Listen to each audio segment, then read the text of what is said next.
Hi, this is Lee Thurburn. I'm the instructor for Management 3325 that meets on Tuesdays and Thursdays in room 243. And I am teaching this class the fall semester of 2013 at the invitation of the University of Texas at Arlington because I have a history as a serial entrepreneur. And I want to I actually went through this story during the first day of class, but unfortunately there was a camera malfunction, so I didn't capture it. And so in case any of you are interested in kind of knowing my story, my background, I'm re-recording this specifically for you. So my history at UTA, I received an undergraduate degree in 1982, and that was a BBA in accounting. And then 10 years later, I went back and received a master's in business administration, and I claim it to be an international MBA from UTA because I think I took 6 or 7 international focused courses in the MBA program. Now UTA doesn't officially offer an international MBA, but they certainly do offer a number of courses. And I did that because at the time NAFTA was in the process of being promoted by the Clinton administration as being something we should all sign up for as a nation, and that Mexico, Canada, and the United States should all participate in a free trade zone. And so when I went back to school, I was actually very interested in becoming involved in international business. And so I received my MBA in 1992 and immediately began to research and a book which I published, which was 450 pages. Now this was the second book I've published in my life, and it was a 450-page book called Mexico, the New Land of Opportunity, A Guide to Doing Business in Mexico. And that book was self-published, and I created the book in the summer and fall of 1992. And then in the winter of 92, I went down to Cuernavaca, Mexico for 2 weeks to learn Spanish. And while I was there, I got an idea for creating a publication called Mexican Business Review. So I came back after my vacation and was able to speak enough Spanish to be able to communicate with most people on a reasonably, sort of proficient level. And I came back and I raised a little bit of capital, not much, about $3,000 or $4,000, and I went back to Mexico in January to Monterrey, and I spent a week in Monterrey interviewing business owners in the Chamber of Commerce and that sort of thing. And I came back to the United States and I created a magazine, which was 8 pages, which was really just a photocopied newsletter. I did it at Kinko's and stapled the corner. That was what the magazine was, but I called it Mexican Business Review magazine. And I sent about 500 copies out to people that were members of the U.S.-Mexico Chamber of Commerce in Dallas, mostly attorneys. And at this point in time, NAFTA was so brand new that there was a real hunger for information about companies in Mexico and what kind of business opportunities there were in Mexico. So the attorneys, pretty much all of them, signed up for a magazine at a price of around $150 for a year's subscription. Then I basically used that sort of launch point to create a magazine, which over the course of 2 years, between 93 and 94, I published 12 issues, one every 2 months. The first issue, like I said, was about 8 pages, black and white photocopy. The last issue was 64 pages, 4-color glossy. I had a team of about 6 people that were working to help create that. We had advertisements, and it was really a very professional, very sort of kind of thing you would see in a bookstore, on a bookshelf. Very nice magazine. The main focus of the Mexican business, called Mexico Information Services, was to sell information to U.S. companies about business opportunities in Mexico. And one of the ways that I did that was to create a database of about 23,000 Mexican companies. And it was a very, very rich database. It had a lot of information in it. I could tell you, in many cases, on the factory floor, who the managers were, who the departmental managers and their secretaries were. I could tell you what kinds of brands that companies bought, what they sold, what raw materials they purchased, what finished goods they sold, and their annual sales. A lot of information, a very valuable database. And then what happened is I would sell that through the magazine. So I put advertisements in my own magazine to sell my own data products, and then I sent those out to the people that had subscribed to the magazine, as well as samples of the magazine to other people to try to get them to become subscribers. So in 93 and 94, I managed to build a subscription database of close to 5,000 people, and I also sold about 5,000 copies of my book, which was, again, called Mexico, the New Land of Opportunity. So between the two, I had quite a decent little business going, and then in December, I think 19th of 1994, Mexico devalued the peso. And that morning, when Mexicans woke up, things they used to spend 100 pesos for to buy from the United States cost them 200 pesos. So that business pretty much immediately evaporated. In other words, there was no demand among U.S. companies for information about Mexico, because they knew the Mexican economy was struggling to recover from this 50% devaluation. So over the course of the spring of 1995, I tried to resurrect the business, I tried to maintain the business, and it just proved to be impossible for me to do. And so the business basically folded up in about May. And at this point in time, I began to search for the next thing that I was going to do. And I began looking for a business that ideally had a high demand. Everybody wanted the product or service, but then no competition, very little competitors. Of course, that's ideal. If you can find a business where everybody wants your product and you have no competitors, that's an awesome market niche, or that's an awesome business. They very rarely actually exist, but it happens that in 1995 the internet was becoming well understood and known, and generally maybe not understood, but people were hearing about it everywhere. There was a lot of buzz, there was a lot of excitement around the internet, and so I actually, on the morning of July 12th of 1995, in the middle of middle of July, I woke up with a vision that was given to me, and the vision was related to the internet. Now, the actual vision is very much focused on the Mexico business, because, as it turns out, by July of 1995, I was still receiving $50, maybe $100 a week. People sending me either subscriptions, but mostly buying my database from me, which I had lowered the price from $500 down to $50 to sell this database.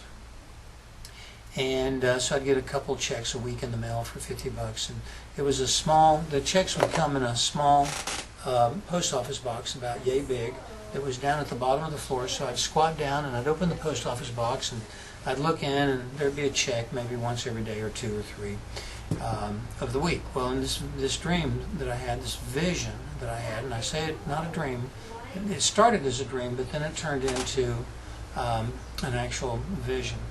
The dream was that I was checking my post office box, and that when I squatted down to look in the box, the box was so crammed full of checks that I could barely get the corner of one envelope. I had to lean backwards to pull it out to be able to get the checks to come out, and then they started flooding out. It was just a flood of money, and I was so amazed at that I woke up. And as I woke up, I heard the voice of God tell me that your fame, your future, and your fortune are tied to the internet and helping people. Go do it. Just like you heard me say it, I heard God tell me that that's what I should do. So I immediately began trying to figure out what the internet was. Now, in the middle of July 1995, I did not know what the internet was. I, like most people, had heard about it, but did not know what it was. So I still had a couple of computers left from the business that I hadn't given away or sold. And I got signed up with a local Dallas company by long distance from Fort Worth, which was where I was at the time. And I spent about 100 hours the first week glued to my computer trying to figure out how this thing called the internet worked. And I managed to figure out a couple of things. One was how HTML worked. So I began building a website that had all of the issues of my magazine, all of the articles, my book, all of the content of the book, all on the internet, with a series of sort of drilled down directories that would allow you to get into the data from a couple of different directions, by topic, by week published, or by month published, and so on. And then I had advertisements snuck in on the pages. So as you would scroll down and read a news article or a magazine article or read the book, about every page break as it would scroll up would be a link that said click here to exit. So people would click there and then a page would pop up which would be a sales pitch for my database. Well, within literally a couple of weeks, I started having, instead of $50 to $100 a week, $200 to $300 a week coming in. But this wasn't the sort of the validation of the vision that I had received. So I said, okay, this is great, but it's not what I'm looking for. What do I do next? So I tried building websites, and I took an ad out in the Fort Worth Star-Telegram. And that ad cost me $500. It was a small ad, ran for about a week. And I got one customer that wanted me to build a website for him. And that website I charged him $500 for, and so I ended up breaking even. And so I thought, well, this is good, but it's not what I'm looking for. There wasn't really a lot of demand for websites in the summer of 1995. People didn't know what they were and why they should have one. So then I began to think, well, you know, what is going to happen with the internet? And one of the things that occurred to me was that the MLS database will be put on the internet. So I went down to the Tarrant County Board of Realtors and I negotiated to get a contract to put the MLS database on the internet. And so with that contract in hand, I approached some investors, one of which was a guy that had invested in my Mexico business. He had lost about $30,000. And he agreed to put up $50,000 in this new business if I got another $50,000 from somebody else. And so he introduced me to a friend of his that had sold a business recently that had some cash, and I went and talked to that person, and he wasn't interested, but his son was. And his son became my partner, Scott Leslie. And Scott and I, as chairman, CEO, and president, hired we went out and raised the other $50,000, and we hired a systems administrator to help us build our network, and we rented space, and we contracted for some T1 lines to be brought in, and on the morning of November 4th of 1995, we officially went online about 4 a.m. with our T1 lines live. So we were officially online providing dial-up internet service. Our business model was centered around selling dial-up service to realtors.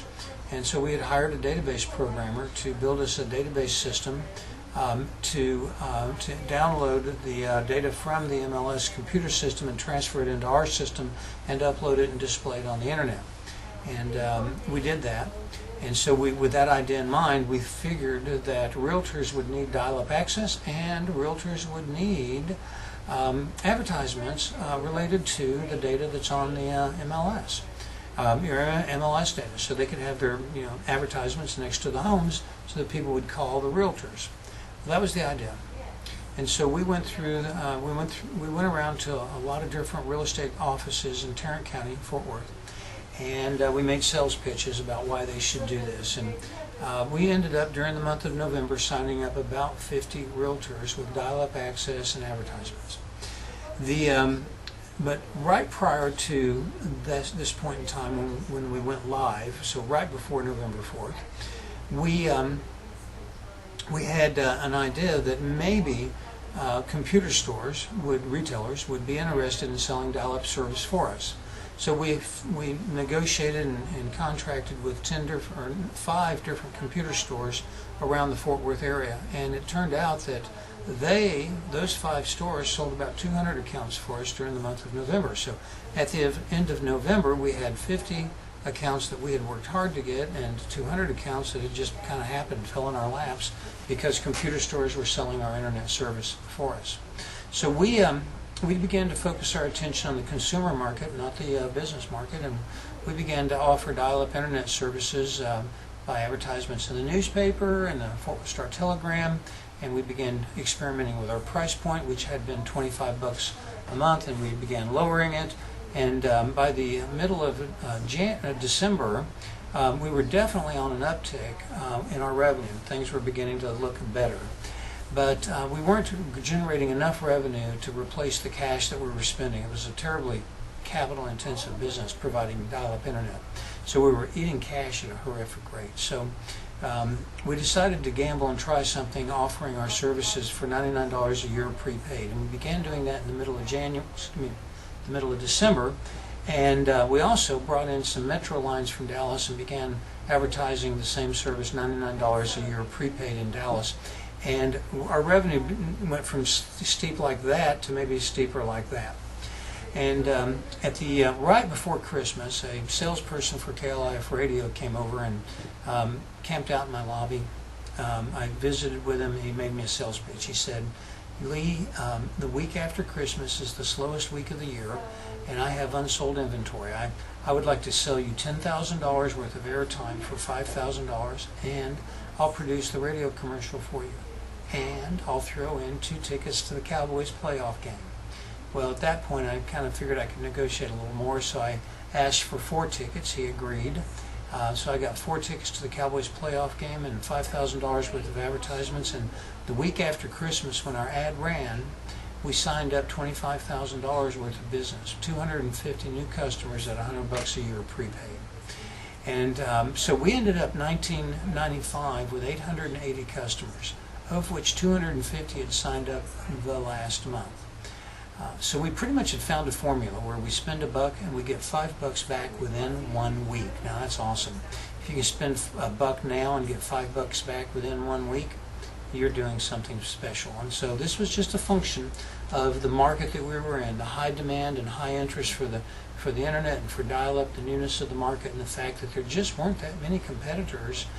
Even though there were a lot, there just weren't that many. In the summer of 1995, when we got into business, there were 1,400 competitors. And in 1999, when we went public, which we took FlashNet public in 1999, March 16th, there were over 5,500 competitors. And when we started out in the summer of 1995, we were the smallest out of 1,400 because we had no customers.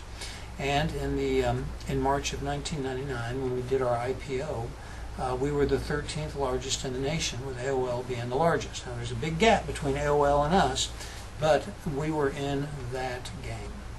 We had over 250,000 customers. We had a nationwide network. We had almost 400 employees.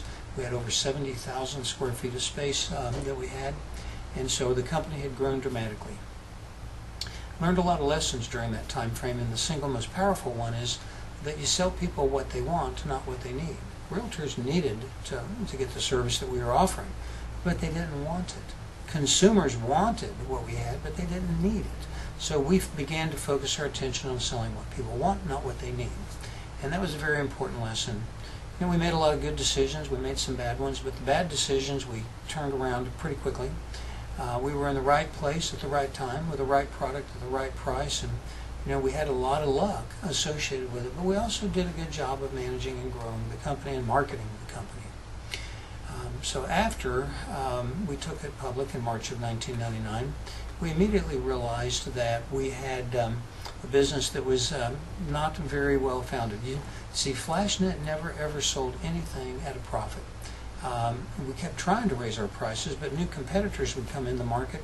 And the problem with the business that we were in is that because new technology always does more for a lower cost than old technology does, we would constantly be buying new equipment, but we also were sort of averaging down our cost of providing service, because the telephone lines and the high bandwidth T1 and other types of lines, the computer equipment, when you'd buy it 6 months later, it would be not necessarily obsolete, but not as efficient as the new stuff would be. So the new stuff was always much more powerful, even 6 months or 12 months after you'd buy it. And telephone and T1 lines were cheaper.